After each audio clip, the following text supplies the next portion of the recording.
Now, after this initial verdict, protest emerged in the North with help from the Communist Party USA, better known as CPUSA, and the National Association for the Advancement of Colored People, the NAACP. The case was appealed, leading to the U.S. Supreme Court overturning the convictions in 1932 in Powell versus State of Alabama.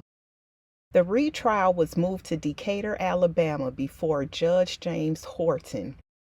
During the retrials, one of the alleged victims admitted to fabricating the assault story and asserted that none of the Scottsboro boys touched either of the white women. In a letter from Ruby to a boyfriend surfaces. In it, she denies having been assaulted. The jury still found the defendants guilty, but the judge set aside the verdict and granted a new trial.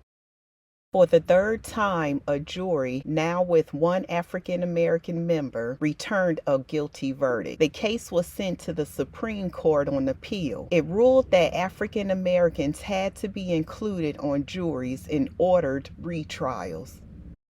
When Victoria took the stand, New York criminal defense attorney Samuel Leibowitz confronted her with a contradiction in her testimony.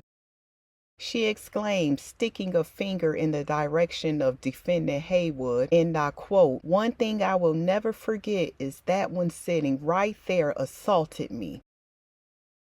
The attorney tried to question her about a conviction for fornication and adultery in Huntsville, but the court sustained a prosecution objection. 5 of the original 9 Scottsboro defendants testified that they had not seen Victoria or Ruby until after the train stopped in Paint Rock. Willie testified that he was suffering from syphilis with sores that prevented him from walking and that he was in a car at the back of the train. Olin testified that he had been alone on a train cart the entire trip and had not known about the fight or alleged assaults.